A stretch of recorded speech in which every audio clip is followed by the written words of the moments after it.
At the edge of 3 deserts, 3 continents, 3 faiths, the land bends downward, tapering into salt and silence. 89,000 square kilometres. To the north, Roman columns still stand. To the south, sandstone drifts like fire.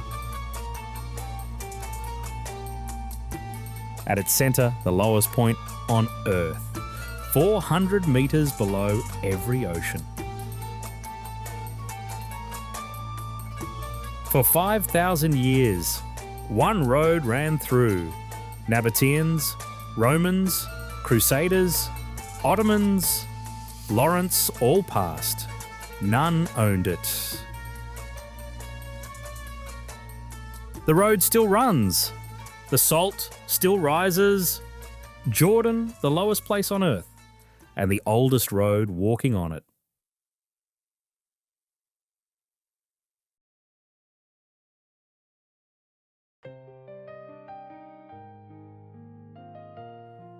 In the hills north of Amman, a city rises from the dust. Jerash, the Pompeii of the Middle East, buried by an earthquake in 749 and forgotten under sand for 1,000 years. Inside the walls, colonnaded streets stretch toward the Nymphaeum. At the heart of it, the oval forum opens like a stone harbour paved by Romans, walked by everyone since. Beyond the forum, the hippodrome's arches still hold the sky. And the long stone tunnels still echo with footsteps of those passing through. 30 miles south, the road climbs onto a different city. Amman wakes in pink and orange, a million tan rooftops stacked across hill after hill. By morning, the light turns hard, and the contours of the place reveal themselves built up, never out, every slope claimed. From the air, the city looks less designed than accumulated. Roads fold around the hills they could not flatten. And in the middle of all this density, a Roman theatre still cuts a half circle into the rock. Stone tiers face the city the way they once faced an empire. Now the city faces back.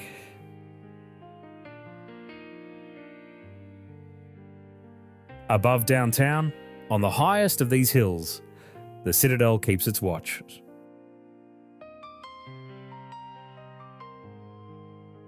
What looks ancient here truly is, and what looks new is newer than people imagine. After the Great Earthquake, Amman was emptied and forgotten for more than 400 years. It returned only in 1878 when Ottoman officials settled Circassian refugees here, and a city rebuilt itself inside its own ruins. Then, in 1921, Emir Abdullah chose this hill town over Salt and named it the seat of a new kingdom. From 7 hills, the city grew to 19. Today, the metropolitan area holds nearly 5 million. Bridges arc between districts that didn't exist a generation ago. Cars cross the Abdun Bridge above neighbourhoods that were dust within living memory. And after dark, the same hills come back as constellations of light.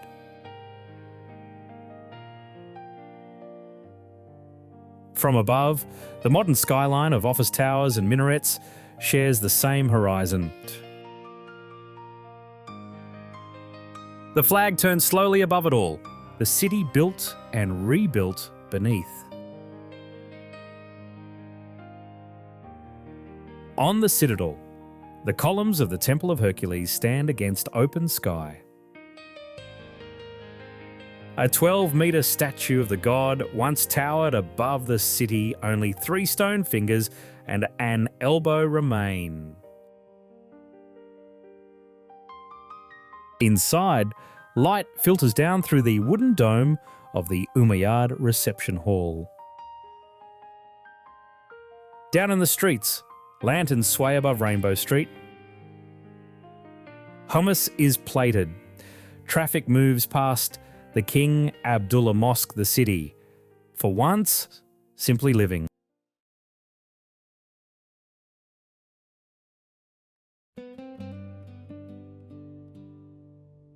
A short drive west of Amman, the land begins to fall. Desert meets a turquoise sea, and the elevation drops more than a kilometre toward the lowest point on Earth. On a hilltop above sits Salt, the town almost named capital in 1921 before Abdullah chose Amman instead. What followed was a quieter century, 600 yellow limestone houses left untouched by the boom that built Amman. And below the hills, the sea waits, denser than any ocean, glittering green at the surface. Bodies float on it without trying.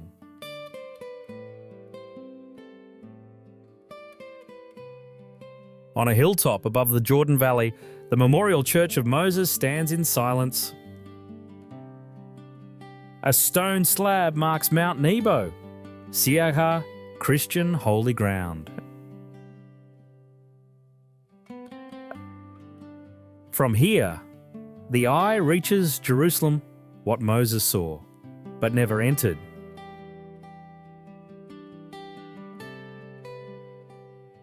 A few kilometres down from Mount Nebo, dawn slides across the rooftops of Madaba. Pale houses cluster around the golden domes of King Hussein Mosque. West of town, hot springs cascade down cliffs into pools warmed since Roman time. Mineral-rich water steams against dry cliff faces. Beyond, the earth opens into Wadi Mujib, the lowest nature reserve on Earth, falling 400 metres below the sea. A green river threads the canyon floor, and a single road climbs out, winding back toward the plateau.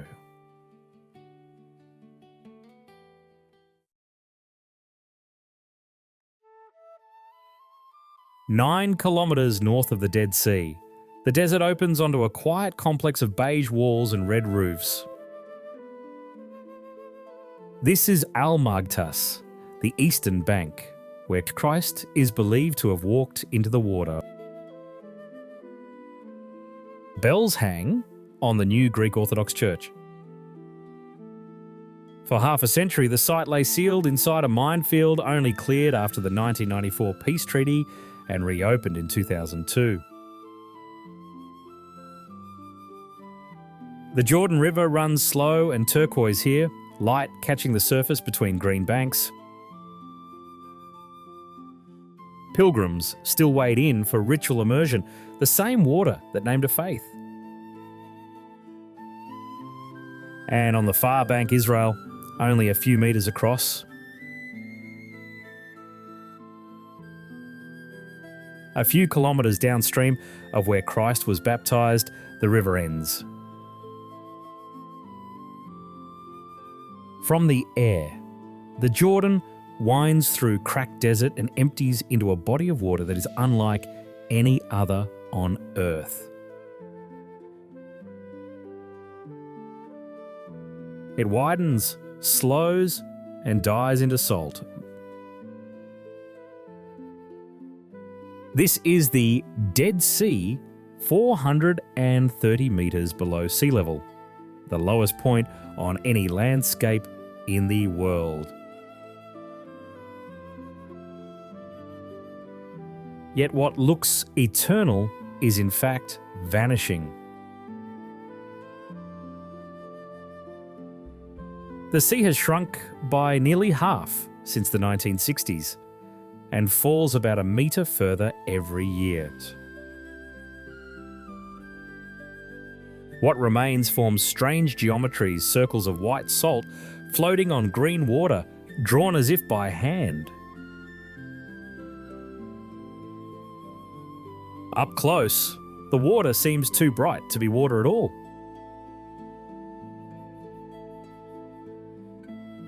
It glows turquoise against the brown of the desert, dense and slow as oil. Aerial sweeps reveal a ragged shoreline of pale rock and white crust, miles of it etched by erosion.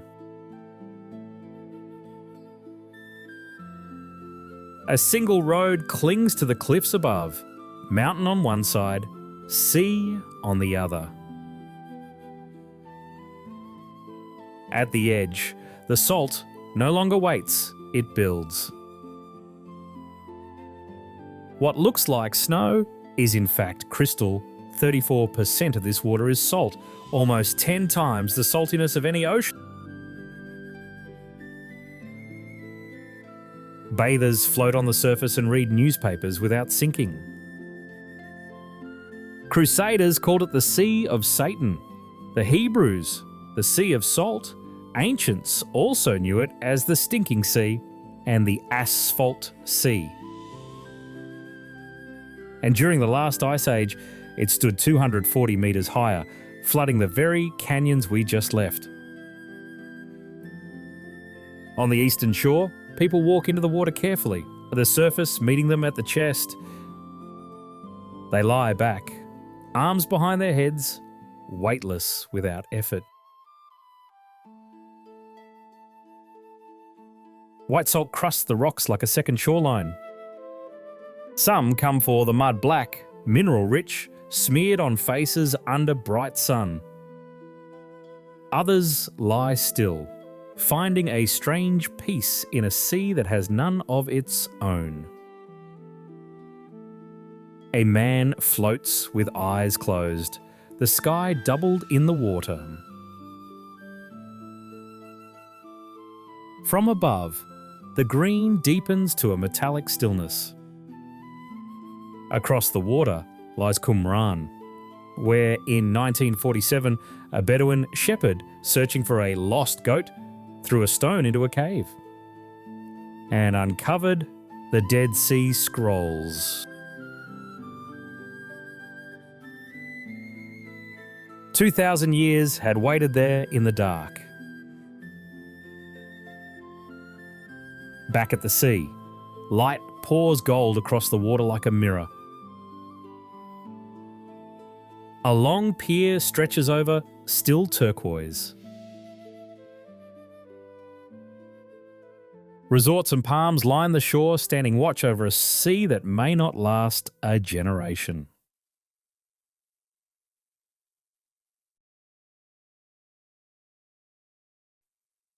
The same river that ended in salt began somewhere green.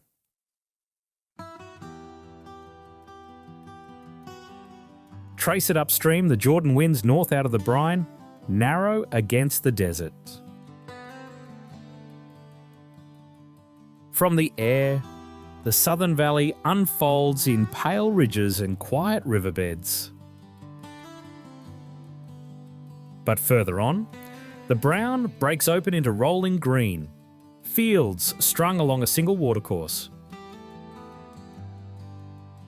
This is the Jordan Rift, northernmost reach of the Great Rift Valley running out of East Africa, stretching 120 kilometres from the Sea of Galilee to Aqaba. Within this strip of green, the river runs slowly through cultivated lands. Banana groves and orchards stretch toward the horizon, fed by ditches and channels that thread between every field. Less than 12% of Jordan is arable, yet this single ribbon supplies bananas, citrus, melons and tomatoes year-round. Date palms stand in long, geometric rows. At sunrise, the farms wake with the light. What makes any of this possible is a single piece of infrastructure, the East Gore Canal, built in 1963 with American aid. Drawing water from a river the world barely lets reach the sea.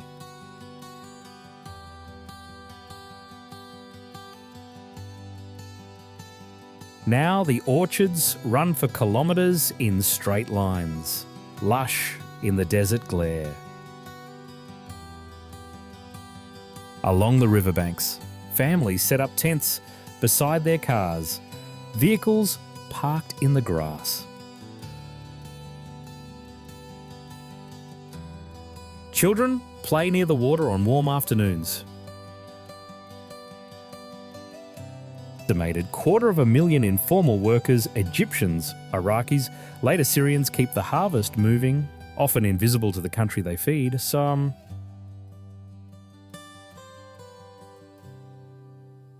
on the river itself, life takes a lighter form. Red and blue rafts drift downstream, paddlers laughing in the heat. The Jordan today is part farmland, part recreation, the boundary often invisible from above. Soft hills of green run alongside the water. Eucalyptus trees lean over still pools, doubled in their own reflection. Light catches the leaves and the surface alike.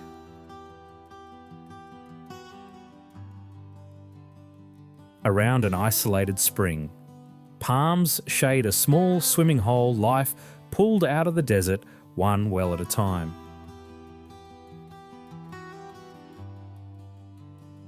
But the picture is not all green in 1968, only months after the Six-Day War.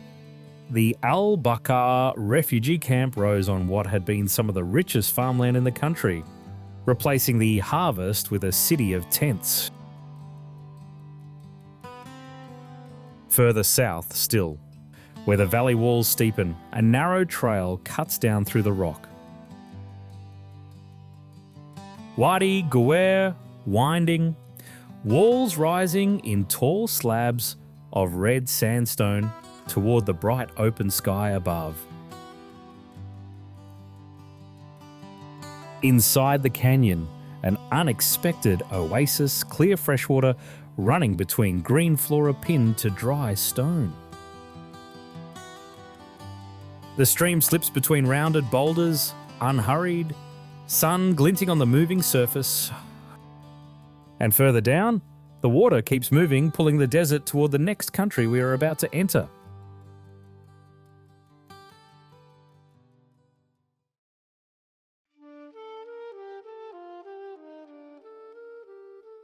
Red Rock Mountains rise toward the south.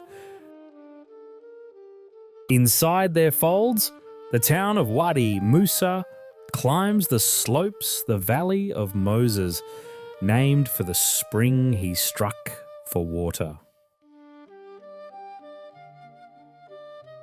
A road winds down between the cliffs toward something hidden.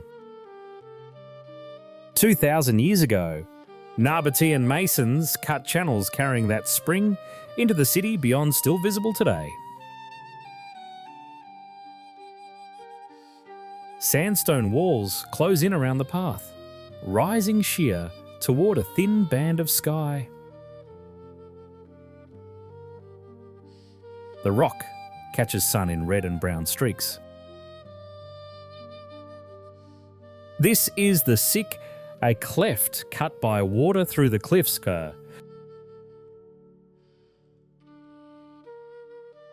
For 700 years, the city beyond was lost. Until in 1812, a Swiss explorer named Johann Burckhardt arrived disguised as Sheikh Ibrahim and convinced a Bedouin guide to lead him to the ruined city. What he found is what now begins to appear behind every turn of stone. Visitors move single file through the narrow gorge, the rock high above on either side. The walls are not blank niches and channels run along them, evidence of intent. Petra received only 150 millimetres of rain a year, yet supported as many as 30,000 people.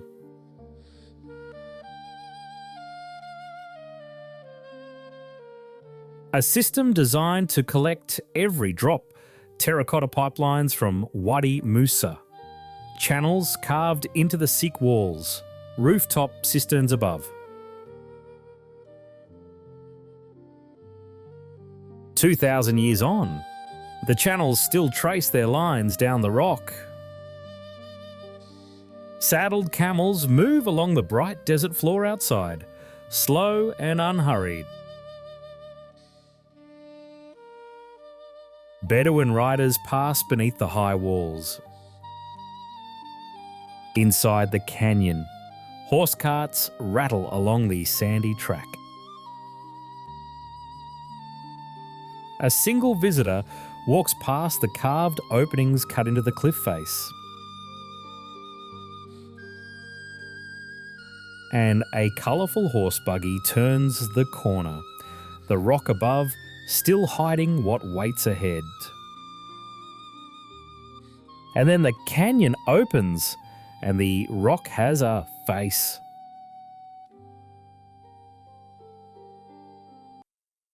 Al-Khazneh, the treasury, hand-carved 24 metres wide and 37 metres tall directly into pink sandstone.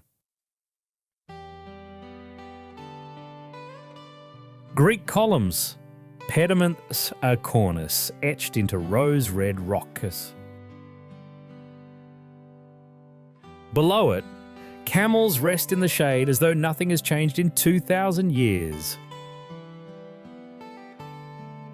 From the air, the city beyond unfolds facade after facade, cut into cliff after cliff. The urn at the very top of the treasury is solid stone with nothing inside. But for centuries, Bedouin tribes were so convinced an Egyptian pharaoh had hidden gold up there that they riddled the sculpture with gunshots. The bullet marks are still visible today.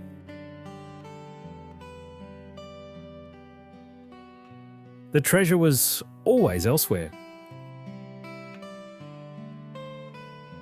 Beyond the treasury, the canyon widens into something larger than expected, a city. Carved facades line the cliffs in long rows, doorways and pediments cut directly into the rock. Visitors move along the ancient stone path, looking up. The mountains around hold more than 600 carved monuments.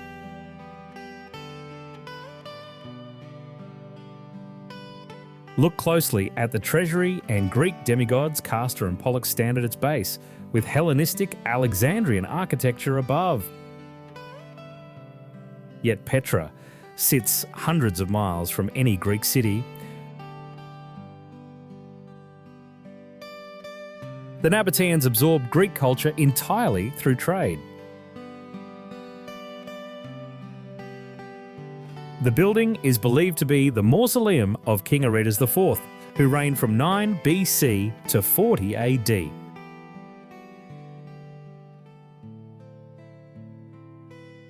From above, the city seems to grow out of the rock itself, indistinguishable from what holds it.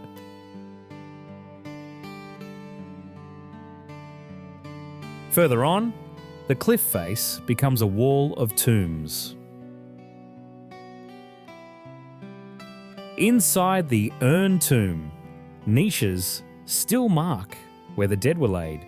In the 5th century, it was converted into a Christian church. Outside, the great royal tombs sit shoulder to shoulder, 4 giant facades carved into a single cliff. Against the rock face opens a theatre. Carved directly from the sandstone in the 1st century, its rows of stone seats face an empty stage. It once held thousands. Now a single visitor sits in its silence, scarf over his shoulder. And higher still, beyond 800 steps, sits the monastery Ad Deir. Bigger than the treasury, it stands at the cliff edge at sunset. From the air, it looks half-built and half-grown, the rock and the carving the same colour. Below, the great temple still stands in broken columns. Petra was struck by a great earthquake in 363, and the city slowly faded into the deserts. Even now, satellites and drones keep finding what was lost. In 2016, an unknown monumental structure from around 150 BC was uncovered just south of the city, bizarrely facing east.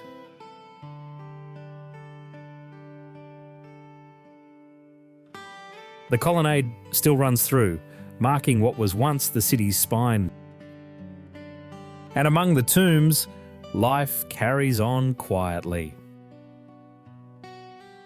A young woman in a backpack walks toward the carved cliffs. Clouds drift across the canyon walls. Sheep cross in front of an ancient theatre, and donkeys stand in the shade of tombs.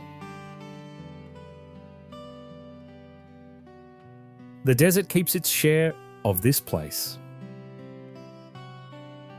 Visitors walk on, unaware of what lies beneath. In October 2024, radar uncovered a hidden chamber beneath the treasury, 12 human skeletons among bronze artefacts. Beyond the famous facades, the canyon holds a quieter story.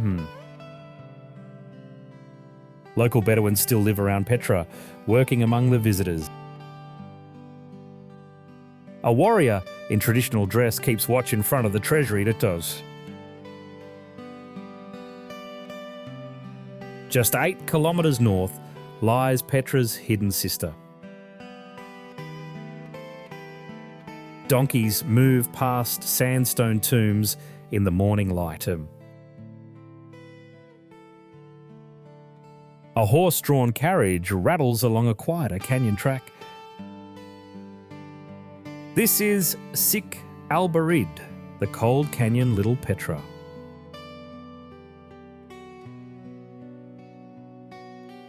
Inside one of these chambers is the painted biclinium, the only surviving in situ figural Nabatean wall paintings on Earth. Frescoes of grapes and vines and small winged figures, dated between 40 BC and 25 AD. For centuries they were hidden under Bedouin campfire soot. And then the canyon walls fall away. Pickup trucks and SUVs head out across the open red sand. Camels rest on the dunes, watching the light go. Black and white Bedouin tents stand in long rows against the rock. A single mushroom-shaped rock holds its post in the open desert. Beyond it, golden sand rolls toward the horizon. A lone figure watches the desert dim.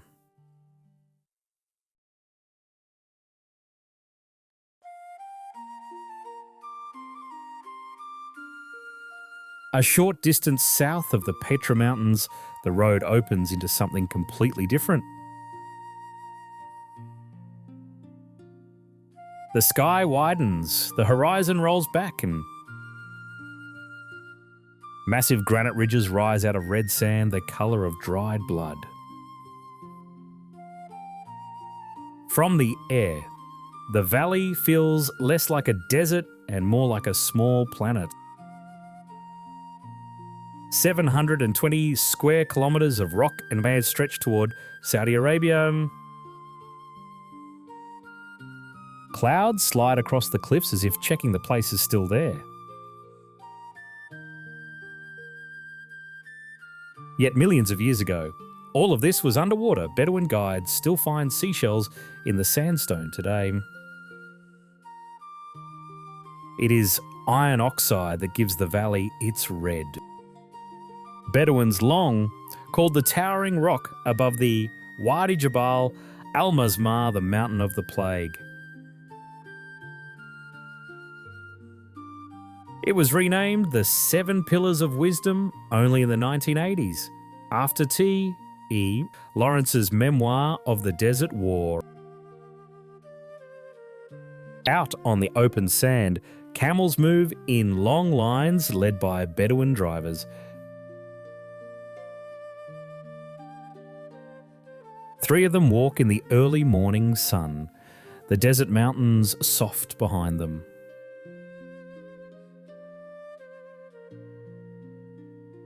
A few wander, grazing on what little grows. From above, a small caravan crosses as a single line of dots. A herd of sheep moves across the red ground in another corner. A man in a white robe walks toward his camels. Yet the people who appear most at home here, the Zalabaya Bedouin tribe, are recent arrivals. They came to this valley only around 1980, newcomers compared to the petroglyphs already on the canyon walls. Most live in houses now. The tents are largely for visitors. Other tracks belong to engines. Convoys of 4x4s head out across the open valley toward distant cliffs.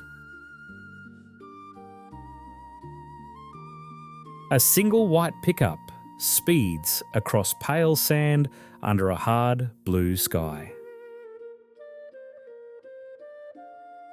Through the windshield, the rust-red ground rolls past in long, unbroken lines. And it has been hard for cinema to look away from this place. Wadi Rum stood in for Mars in The Martian, in Red Planet, in Mission to Mars, and Last Days on Mars, Jim. And for the desert planet Arrakis, in both Dune films.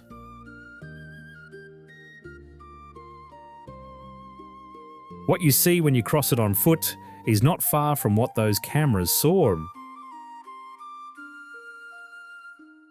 The valley is rust-red and almost imperially silent. From above, the canyons cut deep through everything.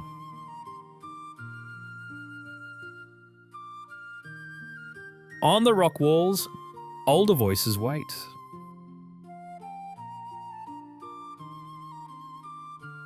Carved figures of humans and camels stand in the stone, scratched there long before any modern map. The valley is UNESCO listed in part for more than 25,000 petroglyphs and 20,000 inscriptions in continuous, unbroken use across more than 12,000 years. through 4 scripts before any of it became Arabic. 3 Bedouin men sing softly beside a jeep. A teapot ticks over hot coal. Black tents with white trim line the sand. 2 striped tents stand alone in a canyon. And around the next ridge, a luxury camp of white domes glows in the dusk. Glamping bubbles light up under the stars. And the recent past leaves its own prints.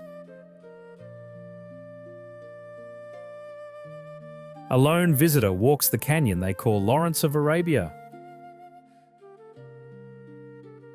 On July 6, 1917, Lawrence used this valley as staging ground for the raid that captured Aqaba and ended 500 years of Ottoman rule. The site Bedouins call the Small Palace sits on top of an older Nabatean cistern.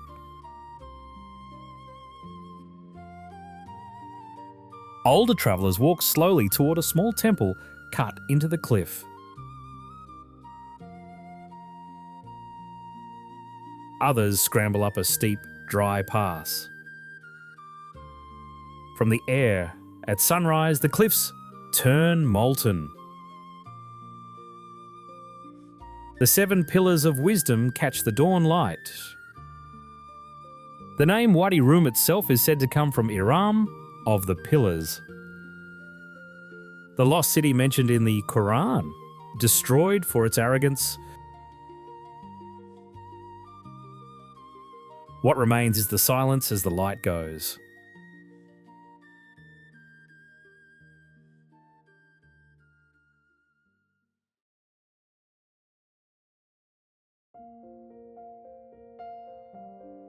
The same desert road that once carried Lawrence ends at the Red Sea. Aqaba opens slowly, sand giving way to bay, mountains giving way to water. Where the desert meets the sea, the country exhales. Across the Gulf, the white skyline of Eilat sits in plain view. Yet Jordan has only 26 kilometres of coastline. In 1965, King Hussein swapped 6,000 square kilometres of inland desert with Saudi Arabia just to gain an extra 12 kilometres of Red Sea shore. A thin window onto the world. Boats of every size cross it now, small and slow on the bright water. On the shore stands the Mamluk fort of Aqaba, weathered above the bay.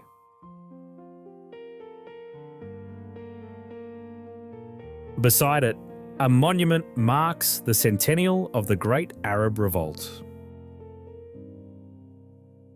Down the Corniche, the white dome of the Sharif Hussein bin Ali Mosque sits between marina and cargo ships. Above it all, the flag of the Arab Revolt rises in the wind. Beyond the Corniche, the working port begins. The entire country trading through this single window. Container trucks roll past fuel tanks under the late sun. And below the surface, an old turtle glides above living coral.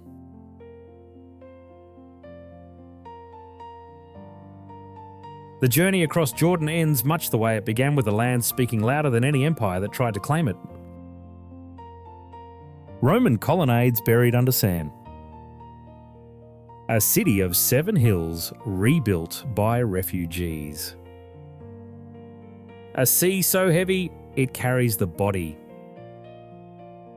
A river that ends in salt. A rock-carved kingdom no one ever finished excavating, and a desert older than the alphabets scratched into its walls.